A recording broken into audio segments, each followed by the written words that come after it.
합시다라는 제목으로 말씀 증거하도록 하겠습니다. 우리 제목 같이 한번 해볼까요? 시작. 직무유기라는 말을 들어보셨나요?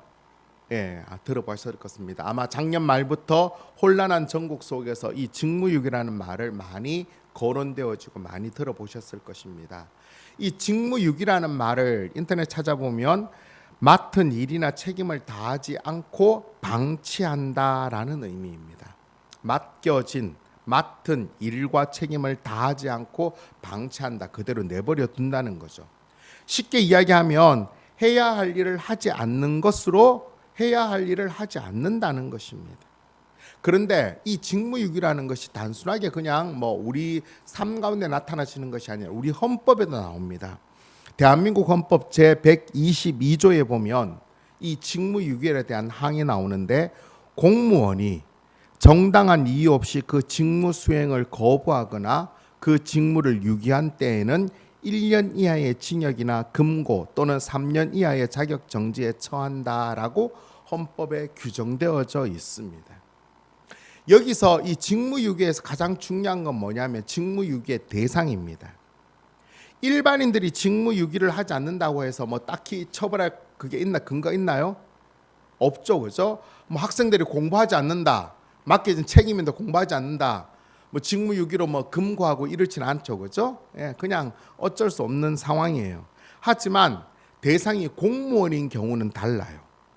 공무원인 경우에는 정당한 이유 없이 그 직무를 거부하거나 그 직무를 수행하지 않으면 1년 이하의 징역 또는 금고, 이 금고라는 것이 형무소에서 노동하지 않는다 뿐이지 형무소에 구금되어져 있는 걸 금고라고 이야기합니다.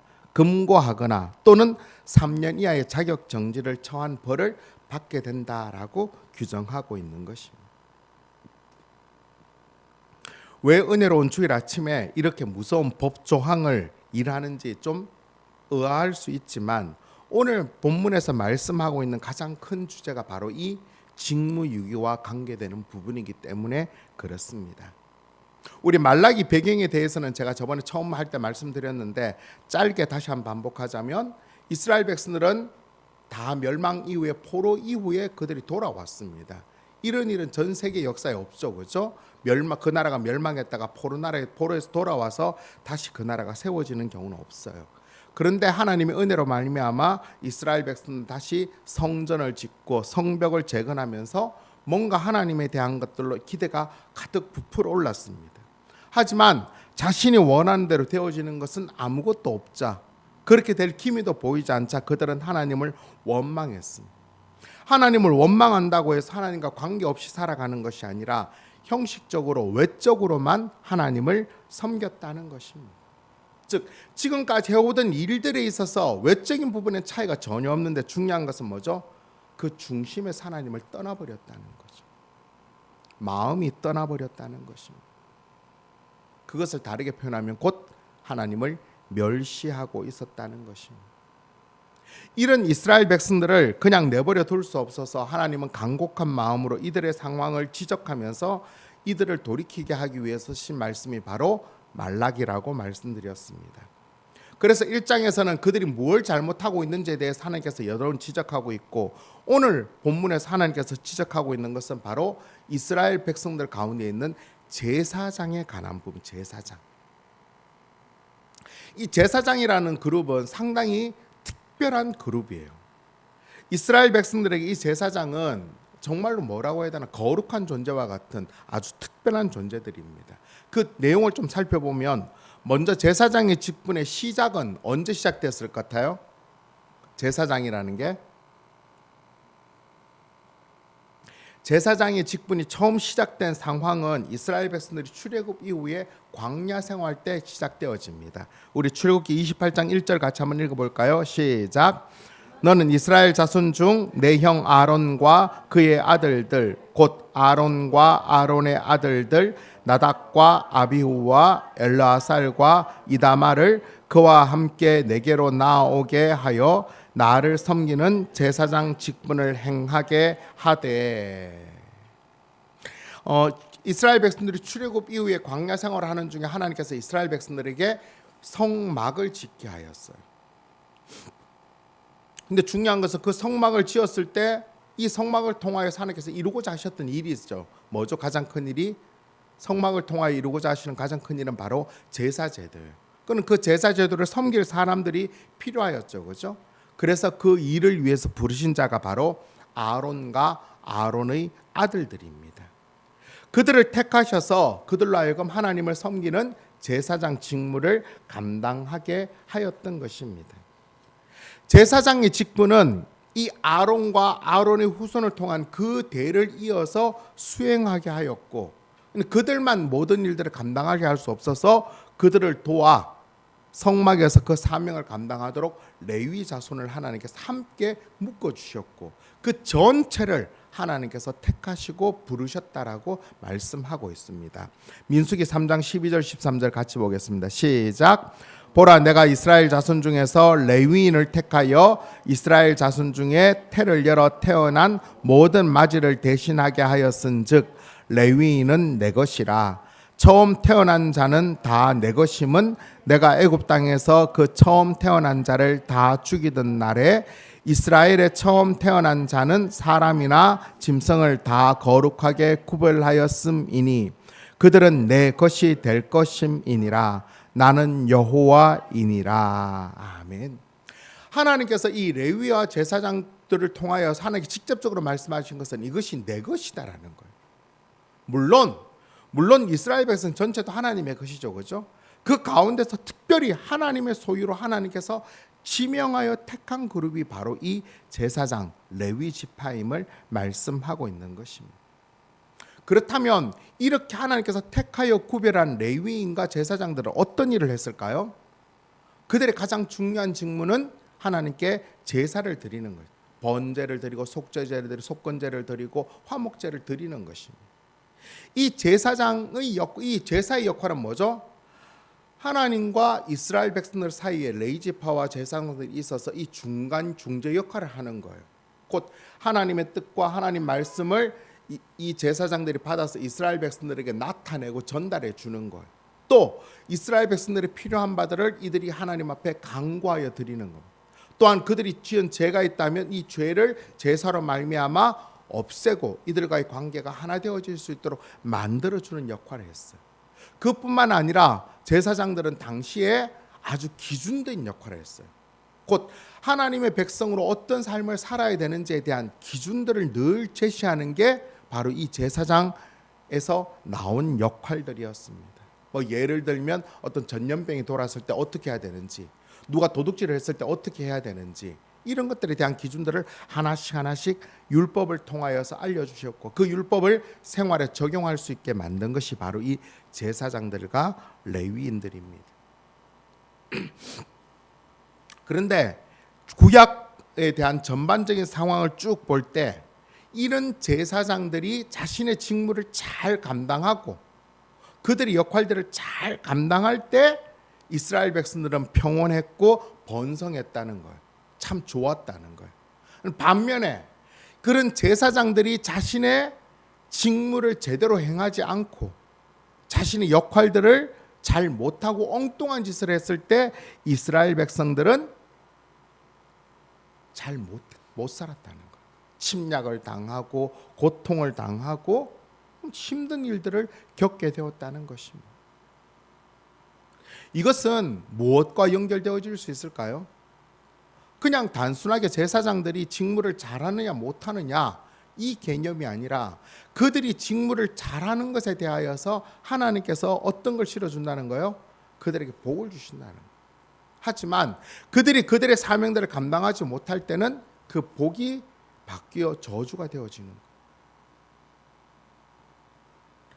그런 역할들을 감당하는 것이 바로 제사장이었는데 오늘 본문에 나오는 말라기 시대에도 이 상황은 여전히 지속되어지고 있는 것입니다. 오늘 본문의 1절에 보면 하나님께서 직접적으로 제사장들이라고 지적하면서 그들의 잘못을 말씀하고 있습니다. 그렇다면 하나님께서 제사장들의 어떤 부분을 지적하고 있는지 오늘 본문 2절 말씀 우리 같이 한번 읽어보겠습니다. 시작. 만군의 여호와가 이르노라 너희가 만일 듣지 아니하며 마음에 두지 아니하여 내 이름을 영화롭게 하지 아니하면 내가 너희에게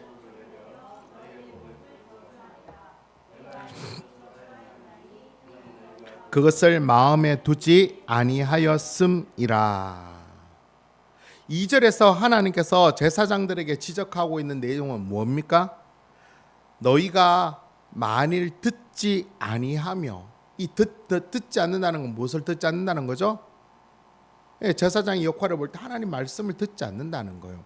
하나님 말씀을 듣지 아니하며 또 뭐요? 하나님의 말씀을 마음에 두지 아니하여, 잘 듣지도 않고 마음에 두지 아니하여서 하나님의 이름을 영화롭게 하지 아니하면, 여기까지는 뭐예요? 사실은 제사장의 직무라는 거예요. 이 직무를 너희들이 잘 감당하지 못하면 하나님께서 어떻게 하시겠다는 거예요? 너희의 복을 저주로 바꾸겠다는 거. 그런데 이어지는 말씀 보면 그것이 앞으로 바꿀 것이다가 아니라 이미 저주하셨다라고 말씀하고 있어요. 왜? 이스라엘 백성들 가운데 있는 이 제사장들이 자신의 직무를 제대로 행하지 않았기 때문인 것입니다. 즉 하나님께서 보시기에 지금 제사장들은 그들의 직무를 유기하고 있으므로 하나님께서 그들을 처벌하신다라고 말씀하고 있는 것입니다. 자, 여기까지 잘 이해가 되시죠? 그렇죠? 그런데 이 말씀을 생각해보면 하나님께서 지금 이 말씀을 하시는 이유가 뭘까요? 야, 그래서 너희들이 직무를 감당하지 않았기 때문에 너희들은 이런 벌을 받아야 돼. 지금 그 처벌을 이야기하시기 위해서 이 말씀을 하시는 걸까요? 그건 아니죠. 그죠? 다시 돌이키게 하기 위함인 것입니다. 그렇다면 여기서 우리가 생각해 볼 것은 뭐예요? 어떻게 하면 다시 이들이 제대로 된 직무를 수행할 수 있을까? 즉, 왜 이들의 직무를 지금 제대로 수행하지 못하고 있는 걸까? 그리고 어떻게 하면 그것을 제대로 수행할 수 있을까를 지금 우리가 살펴봐야 되는 것입니다. 무슨 말씀인지 이해가 되시죠? 그죠? 자, 그렇다면 왜 제사장들은 하나님의 말씀을 듣지 않고 마음에 두지 않아 하나님의 이름을 영화롭게 하지 않았을까요? 그래서 왜 하나님께 복을 받지 못하고 오히려 저주를 받게 되었는지 그 이유를 하나씩 우리가 한번 살펴봤으면 좋겠습니다. 첫 번째로 우리가 살펴볼 것은 왜 제사장들은 하나님 말씀을 듣지 아니하고 하나님 말씀을 마음에 두지 않았을까요? 제사장들이 하나님 말씀을 듣지 않고 하나님 말씀 마음에 두지 않았다는 것은 이 두 가지의 사실로 나타나죠. 그죠? 첫 번째는 하나님 말씀을 잘 귀에 안 들었다는 거예요. 두 번째는 뭐죠? 하나님 말씀을 잘 순종하지 않았다는 것입니다. 제사장이 해야 될 가장 큰 역할은 뭐예요? 하나님 말씀을 듣는 거예요. 하나님 말씀을 듣지 않으면 그들이 자신들이 해야 될 역할들을 할 수가 없어요. 그들에게는 그런 능력이 없어요. 하나님 말씀을 잘 들어야지만 그 일들을 나타낼 수 있는 것입니다. 또한 하나님 말씀을 잘 들어야 제대로 된 순종을 하죠. 듣지 않으면 순종되어지지 않는 거예요. 자, 그렇다면 왜 제사장들은 하나님 말씀을 잘 듣지 않았을까? 구약에 보면 하나님 말씀 듣지 않은 많은 사람들이 나오는데 그 중에 대표적인 케이스를 우리가 한번 찾아보면서 왜 듣지 않았는지를 한번 살펴보겠습니다. 그 대표적인 케이스가 누구냐 하면 바로 사울 왕이에요. 사울 왕. 하나님께서 이스라엘 초대 왕으로 누구를 세우셨습니까? 사울 왕을 세우셨어요. 그렇죠?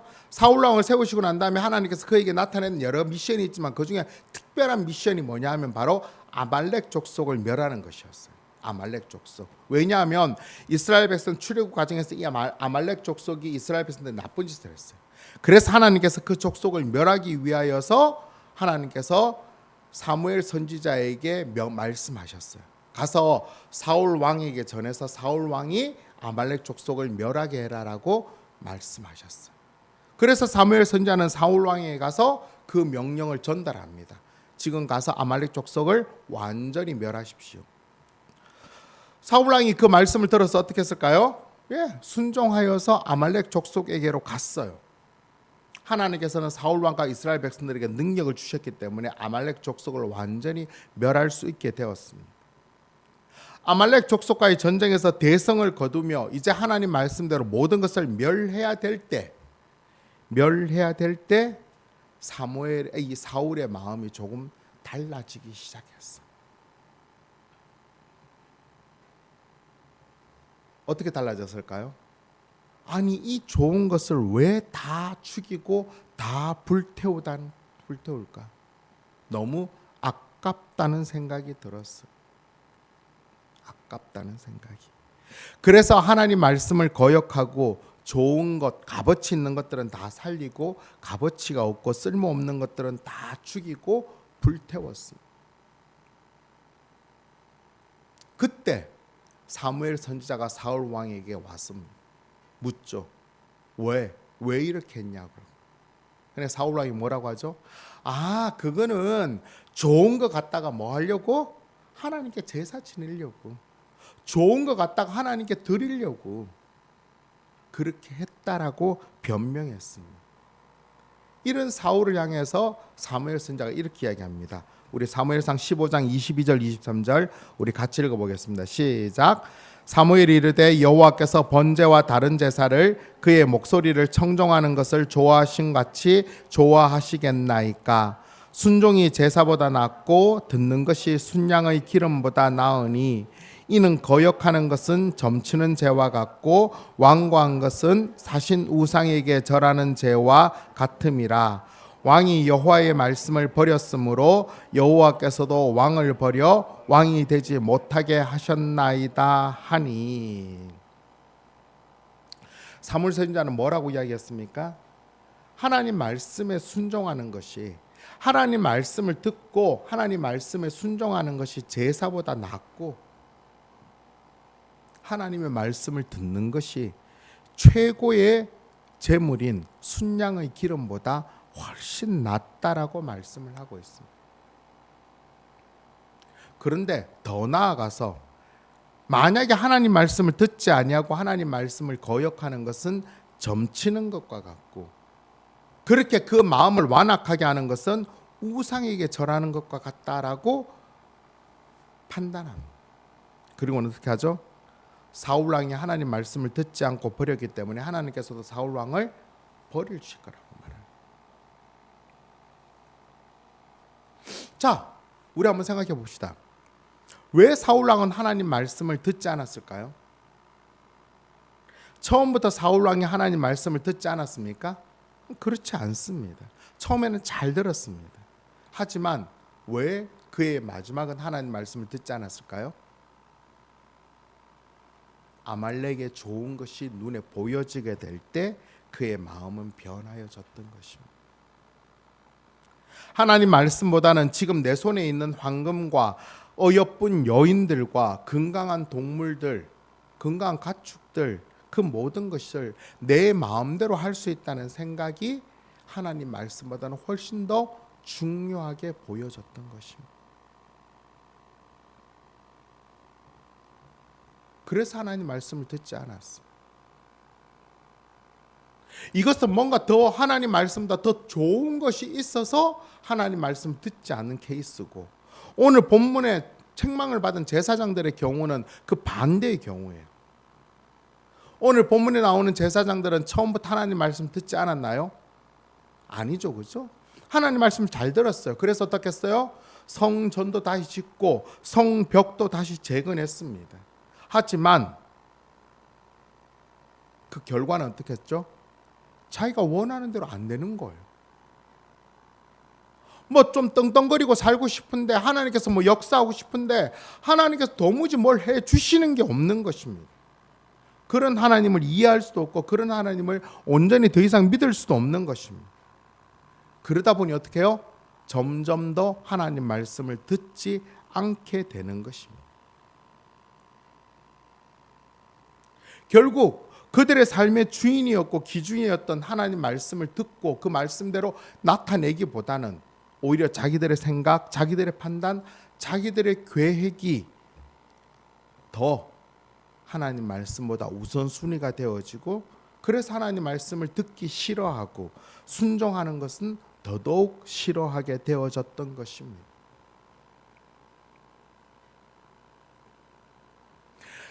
하나님을 믿는 사람들이 하나님 말씀을 듣지 않는 경우는 바로 이 두 가지의 경우예요.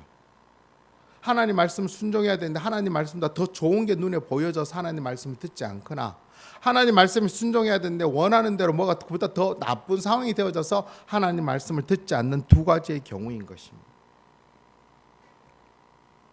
오늘 우리들은 어떻습니까?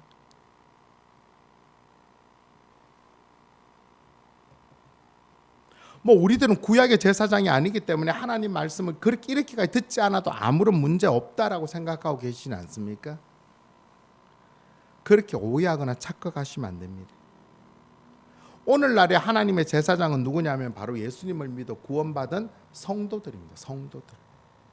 그래서 베드로 사도는 베드로전서 2장 9절에서 너희는 택하신 족속이요 왕 같은 제사장이라고 분명히 말씀하셨습니다.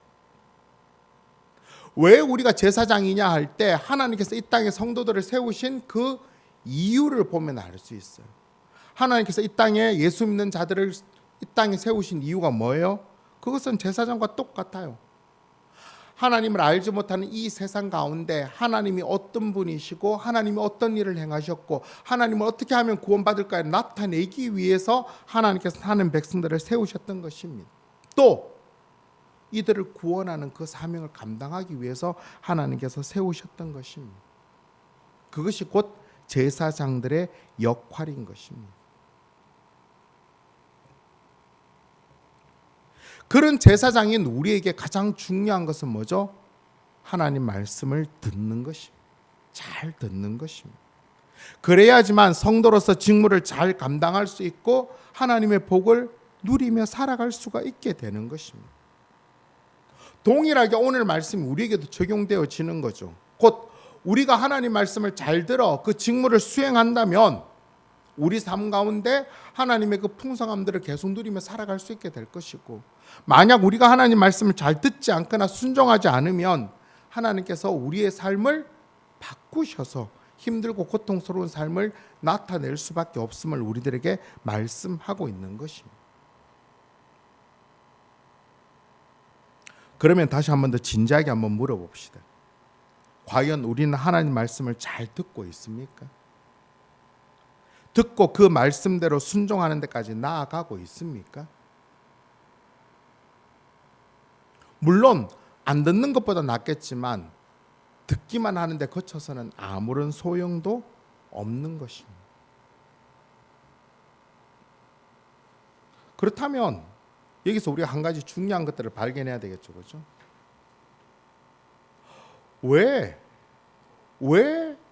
하나님 말씀을 잘 듣다가 그보다 더 좋은 게 있을 때 하나님 말씀을 듣지 않고, 하나님 말씀 잘 믿다가 그보다 더 나쁜 상황이 되었자 하나님 말씀을 듣지 않는 그 이유, 가장 큰 이유가 뭘까요? 이 하나님 말씀을 듣는 데서 오는 이 가치를 발견하지 못하기 때문에 그렇다는 거예요. 하나님 말씀을 들으면 지금 주어진 눈에 좋은 것보다 훨씬 더 이게 좋은 게 있다라고 생각하면 이걸 지켜야 안 지켜요? 세상 것 바라보지 않는 거예요. 사울 왕이 생각할 때 하나님 말씀을 듣어 순종하여서 아말렉을 완전히 멸하였을 때 자기에게 주어진 복이 엄청나다는 것을 알았다면 지금 눈앞에 보여진 그 보석과 그 예쁜 여인들과 건강한 가축들이 눈에 보였겠어요? 안 보였어요. 그냥 완전히 멸해지는 거예요. 그냥 멸해도 문제 없어요. 왜? 이게 더 크다고 생각하기 때문에. 또한 오늘 본문의 제사장들이 자기들이 지금 원하는 대로 삶이 되어지지 않아도 하나님 말씀에 순종하면 기어코 하나님께서 이렇게 이루실 것이다라는 그런 믿음이 있다면 그들이 하나님 말씀을 안 들었을까요? 그럼에도 불구하고 들었을 거예요. 거기에 대한 신뢰가 깨어진 거예요. 즉 우리가 믿고 있는 하나님이 우리에게 가장 좋은 것을 주시기를 기뻐하시는 하나님이다라는 그 믿음이 깨어지면 그때부터 하나님 말씀을 듣지 않게 되는 것입니다. 우리들도 동일합니다. 여러분이 믿고 있는 하나님, 여러분이 예배하고 있는 하나님, 여러분들이 기도하고 있는 하나님, 그 하나님이 나에게 가장 좋은 것을 주시는 하나님이시다. 그게 내 생각대로 안 되고 내가 잘 이해되지도 않고 내가 볼 때 그게 별로 의미 없는 것처럼 보이지만 하나님이 나에게 가장 가치롭고 꼭 필요하고 꼭 있어야 될 가장 좋은 것을 주시기를 기뻐하시는 분이라는 그 믿음이 흔들리면 그때부터 우리는 하나님의 말씀 듣지 않아요. 뭘 들어요? 내가 생각할 때 더 좋은 것을 들어요. 내가 생각할 때 내가 원하는 것을 얻기 위하여서 거기에 순종하는 것입니다.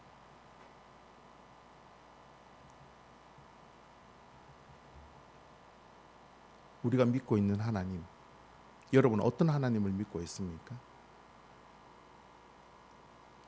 우리가 그런 이야기 너무 식상하게 들었죠. 우리가 믿고 있는 하나님은 요술램프에 나오는 지니가 아니더라. 내가 언제든지 불러내어져서 내가 원하는 대로 뭘 이룰 수 있는 그런 하나님이 아니에요. 하나님이 원하시는데 내가 내 마음대로 하나님 원하신 대로 변화에 대한 삶을 살아가는 것이 우리가 살아가는 삶인 것입니다. 그것이 잘 사는 것이 아닐 수도 있어요. 그것이 어쩌면 건강한 삶이 아닐 수도 있어요. 그것이 어쩌면 세상에 성공하지 못하는 삶일 수도 있어요. 그럼에도 불구하고 내가 믿고 있는 하나님은 나에게 가장 좋은 것을 주시기를 기뻐하시는 하나님이다라는 그 믿음이 흔들리지 않을 때 하나님 말씀을 잘 들을 수 있고 하나님 말씀에 순종하는 것입니다. 반대로 그 믿음이 흔들린다면 더 이상 하나님 말씀이 들려지지 아니하고 건성건성으로 듣고 순종하지 않고 흘려보내는 것입니다. 오늘 우리들의 마음들이 다시 한번 하나님 앞에 세워지기를 소망합니다. 예배를 통하여서 우리들의 마음속에 다시 한번 더 내가 믿고 있는 하나님을 분명하게 합시다. 우리가 믿고 있는 하나님, 찬양하고 있는 하나님, 기도하는 하나님은 우리에게 가장 좋은 것을 주시기를 기뻐하시는 하나님이라는 그 분명한 사실을 놓치지 말고 삽시다. 이번 한 주간 또 우리에게 어떤 상황과 어떤 형편이 주어질지 우리는 알 수 없습니다. 하지만 오늘 본문의 말씀을 정말 잘 듣고 명심하여서 우리가 하나님의 성도로서 하나님의 제사장으로서 우리의 직무를 잘 감당합시다. 그러면 하나님께서 가장 좋은 것을 주신다는 그 분명한 믿음 위에서 당당히 살아갑시다. 그렇다면 세상이 줄 수 없는 복을 마음껏 누리며 살아갈 수 있고 우리가 그 은혜 안에 풍성한 삶을 살아가는 것입니다. 그 은혜를 마음껏 누리며 살아가는 저와 여러분 되시기를 간절히 바랍니다. 아멘.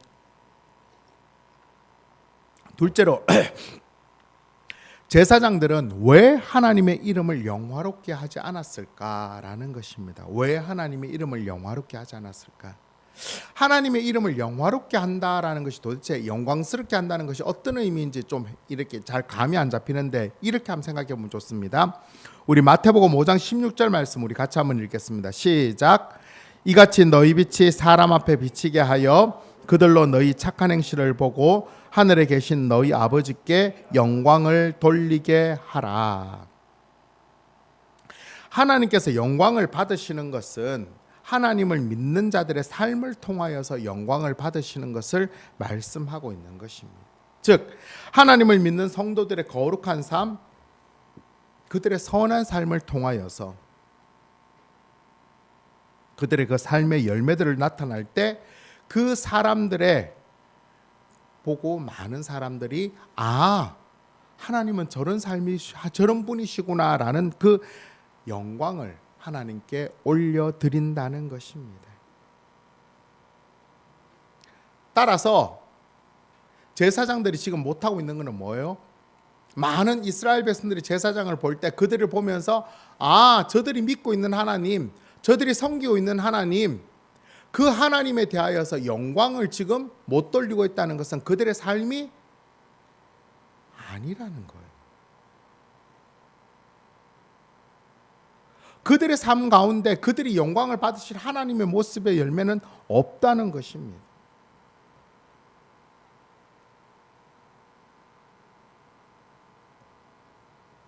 참 안타깝죠. 요즘 우리들의 현실은 어떻습니까? 요즘 하나님을 알지 못하는 많은 세상 사람들이 하나님을 믿는 성도들의 삶을 보면서 하나님께 영광을 돌리나요? 아니요, 그렇지 않아요.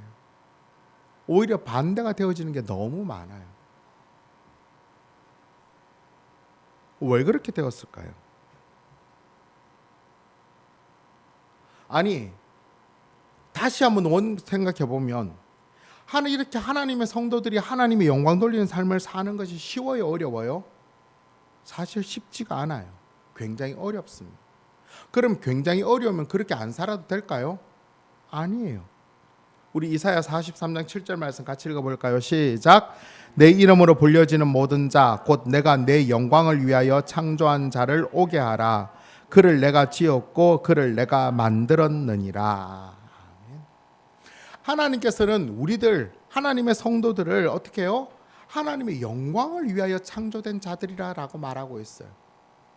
그것은 우리가 뭐 세상에서 잘 나가고 세상에 많은 사람 성공하고 뭐 높은 데 올라가고 해서 대단하네, 그게 이야기하는 것이 아니라 저 사람을 보니 저 사람이 믿고 있는 하나님, 그 하나님이 정말 대단하구나, 이런 삶을 살게 하기 위하여서 부르셨다는 거예요. 그들을 하나님이 지었고 그들을 하나님이 만들었다라고 말씀하고 있는 것입니다. 따라서 성도들이 하나님의 영광을 위해 살아가야 되는 것은 가장 기본적인 직무인 것입니다. 그런데 그렇게 살지 않으면 그 삶은 직무유기가 되어지는 것입니다. 우리 저번에 살펴본 말라기 1장 말씀에서 이스라엘 백성들 어떻게 살았어요? 하나님을 영화롭게 하기보다는 오히려 하나님을 멸시하는 삶을 살았던 것입니다. 전지전능하신 하나님께 어울리는 삶을 하나님께 드렸다기보다는 오히려 인간 좀 높은 총독에게 주어도 멸시받을 행동을 하나님께 드렸다는 것입니다. 오늘 우리는 어떻습니까? 우리가 나타내야 될 하나님의 영화로운 삶은 어떤 것일까요?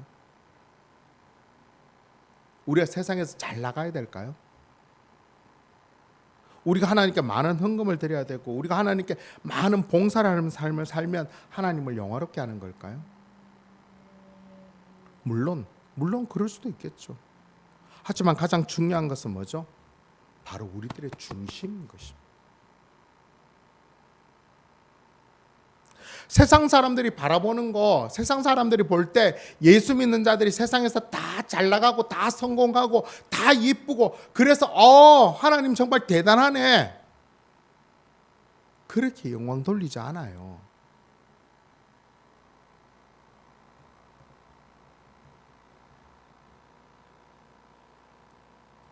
하나님을 믿었음에도 불구하고 그 삶이 세상 사람들이 보기에 너무 힘든, 그럼에도 불구하고 세상의 참신이 하나님이심을 믿고 그 하나님이 전지전능하심을 믿으며 끝까지 그 믿음을 지키는 자들을 볼 때 세상 사람들 하나님께 영광을 돌리는 것입니다.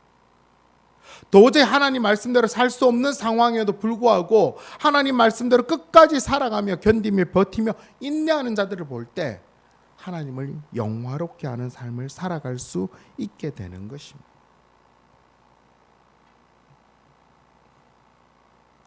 그렇게 살지 않으면 오히려 하나님의 이름을 먹칠하는 경우가 되어지는 것.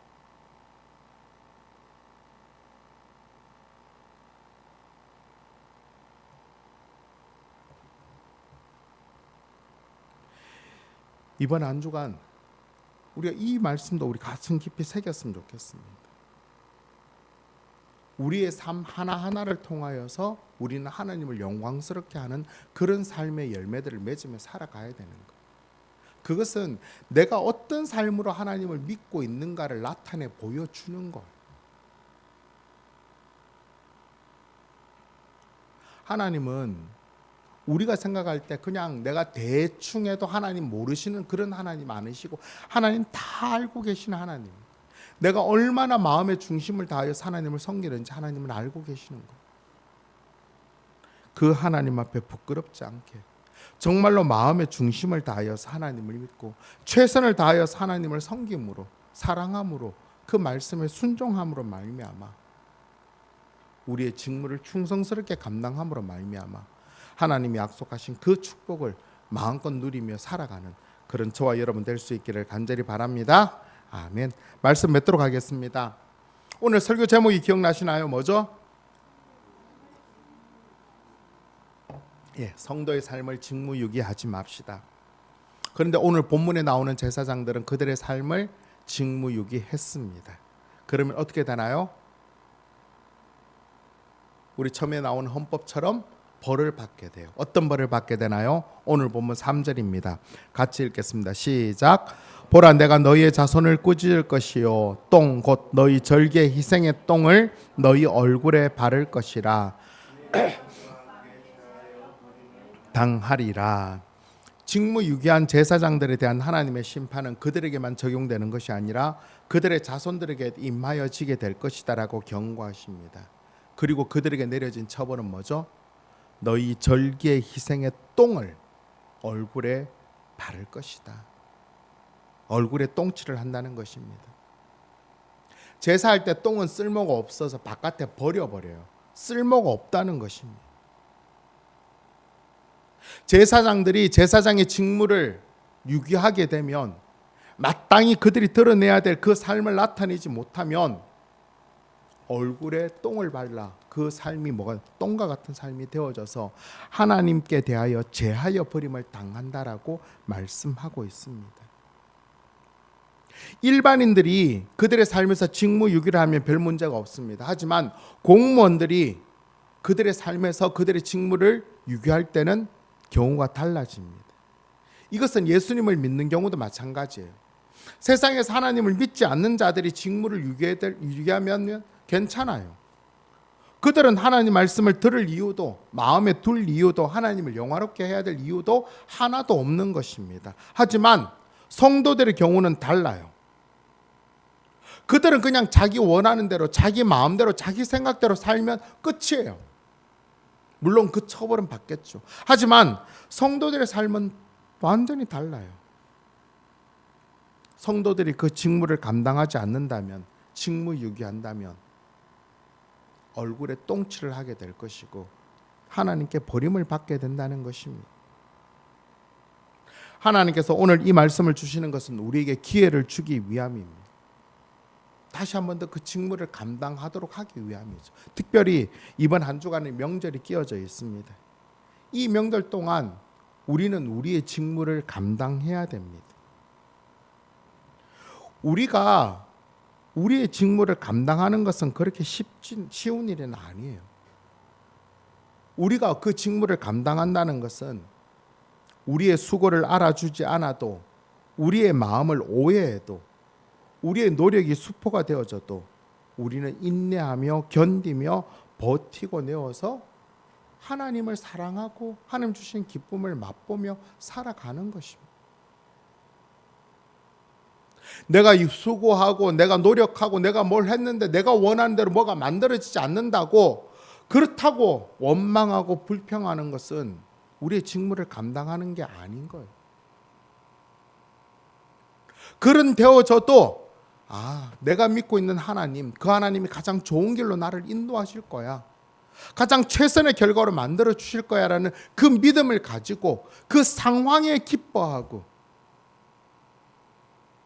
그 형편에서 감사하며 그 열매를 드러내는 것, 그것이 곧 우리가 감당해야 될 직무인 것입니다.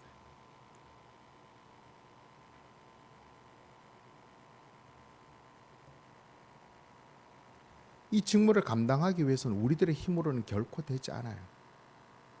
어떻게 해야 되죠? 우리 안에 계시는 성령님의 힘으로만 이 일을 감당하는 것입니다. 예배가 마쳐지기 전에 성령님의 도우심을 정말 간절히 원합시다. 정말로 하나님 앞에 그렇게, 하나님, 전지전능하신 하나님을 믿는 성도로서 제가 그 사명을 좀 감당하기를 원합니다. 하나님 믿지 않는 세상 사람들과 똑같이 그렇게 사는 게 아니라 전지전능하신 하나님, 우리에게 가장 좋은 것을 주시기를 기뻐하시는 그 하나님을 믿는 그 성도들답게 제가 살아가기를 원합니다. 성령님 나를 도와주십시오. 그렇게 우리가 마음에 결단하며 우리가 나아간다면 성령께서 우리를 도우실 것입니다.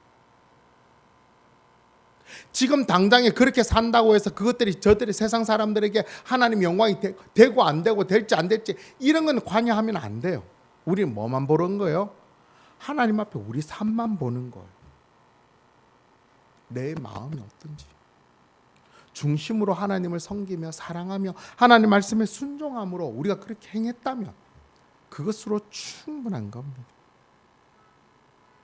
이번 한 주간 우리들의 삶의 모든 생각과 삶의 모든 행동 하나하나가 정말로 하나님의 기쁨이 되며 하나님을 영화롭게 함으로 하나님으로부터 하나님께서 약속하신 그 큰 복을 온전히 받아 누리기에 부족함이 없는 성도로서의 그 행복을 마음껏 누리는 그런 저와 여러분 되시기를 예수님의 이름으로 축원합니다. 아멘. 그런 의미에서 오늘 우리가